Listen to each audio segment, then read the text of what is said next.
3 घूंघट वाली बहू, 2 बेशरम बहू। माँ जी, आप ऐसी आंखें फाड़ के क्यों देख रही हैं? आपने ही तो कहा था घूंघट करके आना है, तो हम आ गए। तौबा तौबा तौबा, मीनाक्षी तेरी दोनों बहुएं कितनी बेशरम हैं। देख ले, इन्हें तो बड़ों के आगे आने का कोई लिहाज ही नहीं है। मेरी बात तो सुनो। अब सुनने के लिए बचा ही क्या है, चलो यहाँ से। अजी सुनिए, माफ कर दीजिए ताऊ जी। एक बात कहूँ मीनाक्षी, तेरी 5 बहुएं हैं, लेकिन एक भी ढंग की संस्कारी नहीं है। भगवान जाने अब तेरा क्या होगा। चलो यहाँ से। मीनाक्षी को उसके मेहमान खूब खरी खोटी सुनाकर चले जाते हैं। इसके बाद मीनाक्षी अपने 5 बहू को खूब सुनाती है। पर आखिर 5 बहू ने ऐसा क्या किया था? 2 बहू तो बेशरम थी, पर उन 3 बहुओं का क्या कसूर था?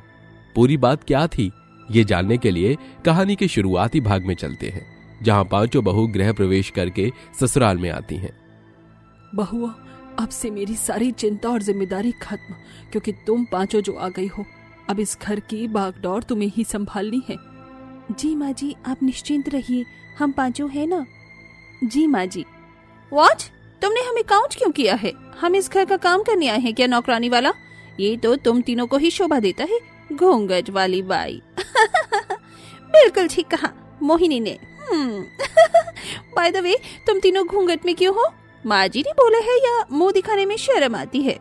अरे नताशा बहू, तुम ज्यादा बोल रही हो नताशा। घूंघट का मतलब ये नहीं होता कि हमें मुंह दिखाने में शर्म आ रही है। इसे संस्कार बोलते हैं। एक संस्कारी बहू की पहचान ही यही होती है कि वो घूंघट में रहे। वही तो हमारे माता पिता ने हमें खूब संस्कार दिए हैं। तुम्हारी तरह नहीं अपने बड़ों से ऐसी बात करते हैं। ओ हेलो, हमारी अपब्रिंगिंग पर जाने की आपको कोई जरूरत नहीं है। हम ऐसे ही बात करेंगे।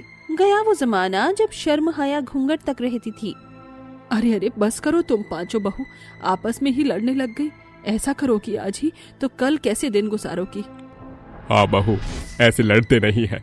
जाओ तुम 5 भी आराम कर लो, मेरे बेटे तुम्हारा इंतजार कर रहे होंगे। फिर तीनों घूंघट वाली बहू सास ससुर का आशीर्वाद लेकर चली जाती हैं, लेकिन मॉडर्न बहू यूं ही चली जाती है। अगले दिन तीनों घूंघट वाली बहू सुबह जल्दी उठकर नहा धोकर घर की सफाई कर लेती हैं और चाय नाश्ता बनाती हैं। तभी चाय की खुशबू से सास ससुर बाहर आ जाते हैं। अरे वाह बहू, लगता है तुम बहुत अच्छी चाय बना रही हो। देखो, तुम्हारी चाय की खुशबू हम दोनों को यहाँ तक ले आई है। हाँ बहू, और खाने में क्या बनाया है?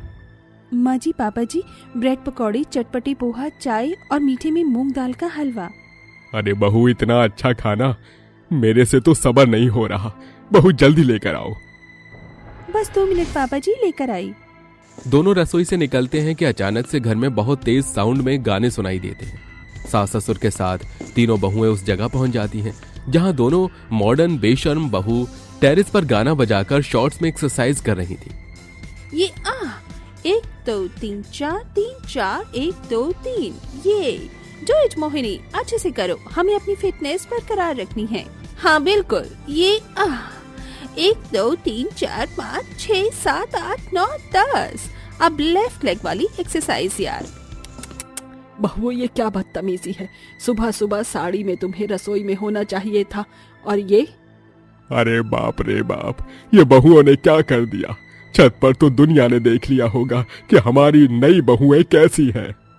ओफो डैडी जी, इतनी भी कोई बड़ी बात नहीं है ये। वैसे भी हम दोनों हैं ही इतनी खूबसूरत, हम क्या रसोई में साड़ी पहनकर बेलन करछी पकड़ेंगे? बहू कमरे में जाओ, बेशरम होने की भी हद पार मत करो। अभी आपने हमारी हद नहीं देखी है। माँ जी, पापा जी, आप शांत हो जाइए, ये दोनों समझ जाएंगी। आप नाश्ता कर लीजिए। ये कहकर दोनों बहुएं कमरे में चली जाती हैं। वहीं तीनों बहू सास ससुर और पतियों को खाना परोसती हैं, जिसे खाकर सब उनकी तारीफ करते हैं। अरे वाह बहू, घूंघट में भी तुम तीनों ने इतने अच्छे से खाना बनाया है, यकीन नहीं हो रहा। जी पापा जी। फिर तीनों बहुओं को शगुन दे देते हैं। ऐसे ही दिन गुजरते हैं। तीनों बहू ससुराल में सास ससुर को बहुत खुश रखती है, पर अब वो हल्की हल्की ठंड आने पर नेट की साड़ी की जगह कॉटन वेलवेट की साड़ी पहनती है, जिससे उन्हें दिखने में दिक्कत होने लगती है और घूंघट के चलते तीनों अजीब खाना बनाने लगती हैं, जिससे सास एक दिन उन्हें सुना देती है। बहू, ये कितना अजीब खाना बनाया है तुम तीनों ने। अरे देख, सब्जी में पूरा नमक का डब्बा डाल दिया है और दूसरी सब्जी में मिर्ची ही नहीं है, और बहू, आंख बंद करके रोटी पका रही थी क्या? आज तुम तीनों से गलती कैसे हुई? माँ जी, दोबारा ऐसा नहीं होगा। वो मोटी साड़ी के घूंघट की वजह से हमें दिखाई नहीं दिया, इसीलिए गलती हो गई। अरे जब घूंघट में काम नहीं हो रहा है तो क्यों कर रही हो? वैसे भी मैंने तुम तीनों को कहा नहीं है घूंघट करने को। ऐसे भी तुम संस्कारी ही रहोगी। माँ जी, आप चिंता मत कीजिए, दोबारा ऐसा कुछ नहीं होगा। अरे अजीब सी स्मेल कहाँ से आ रही है, जैसे कोई धूम्रपान कर रहा हो। हाँ माँ जी, मुझे भी लग रहा है, चलिए देखते हैं। चारों सास बहू उस बदबू की वजह ढूंढने जाती हैं तो दोनों बहू को सिगरेट फूंकता हुआ पाती हैं। देख, ऐसे छल्ले बनाने आते हैं तुझे? हाँ, ये देखो। मोहिनी, नताशा, ये तुम दोनों क्या कर रही हो? थोड़ा तो शर्म हया रखो। लेकिन तुमने तो बेशर्मी की सारी हदें ही पार कर दी हैं। घर में सिगरेट कौन पीता है? हम माँ जी। आप भी ट्राई करेंगी? बस करो तुम दोनों, और कितनी मनमानी चलाओगी अपनी? इस घर में ये सब नहीं होता, फेंको इसे। बहुत हो गया तुम पांचों का। कल घर पर मेहमान आ रहे हैं। नताशा, मोहिनी, तुम भी घूंघट में रहोगी और तुम तीनों ठीक से खाना बनाना, याद रहे कोई गड़बड़ ना हो। जी माँ जी। ये कहकर सास चली जाती है। अगले दिन घर पर गेस्ट आ जाते हैं। मीनाक्षी उनका स्वागत करती है। तभी दोनों मॉडर्न बहू शॉर्ट ड्रेस पहनकर सिर पर स्कार्फ रख के उन्हें चाय नाश्ता देती हैं। दोनों के कपड़े देख गेस्ट हक्के बक्के रह जाते हैं। अरे मोरी मैया, मीनाक्षी, ये तेरी दोनों बहुएं कैसी हैं? इतने छोटे कपड़े में अकल नहीं है क्या इन्हें मेहमान के सामने आने की? हे भगवान, तुम ऐसे कपड़ों में क्यों आई हो? कहा था ना कोई गड़बड़ मत करना। माँ जी, आपने ही तो कहा था घूंघट में आना, तो ये घूंघट ही तो है। हाँ माँ जी। ये सब क्या है भाभी जी? क्या मीनाक्षी, मैंने सुना था कि तू संस्कारी बहू लाई है। ये है तेरी संस्कारी बहुएं। अरे आप सब नाराज मत होइए, इनसे गलती हो गई। अभी मैं अपनी तीनों बहू को बुलाती हूँ। आकांक्षा, राखी, दिव्या, खाना लाओ। तभी तीनों बड़ी मुश्किल से साड़ी में चलकर आती हैं। उन्हें कुछ दिखाई नहीं देता। तभी टेबल से टकराकर तीनों बहुएं तीनों गेस्ट के कपड़ों पर खाना गिरा देती हैं, जिससे सारे गेस्ट आग बबूला हो जाते हैं। तौबा तौबा तौबा, कैसी बेशरम बहुएं हैं ये। एक बात कहूँ मीनाक्षी, तेरी 5 बहू हैं, लेकिन एक भी ढंग की संस्कारी नहीं है। भगवान जाने अब तेरा क्या होगा। चलो चलो यहाँ से अब सब। मेरी बात तो सुनिए। तीनों गेस्ट वहां से तुरंत चले जाते हैं, जिसके बाद सुरेखा भी पांचों बहू को खरी खोटी सुनाती है। आखिर उन लोगों के सामने तुमने मेरी इज्जत डुबवा दी ना।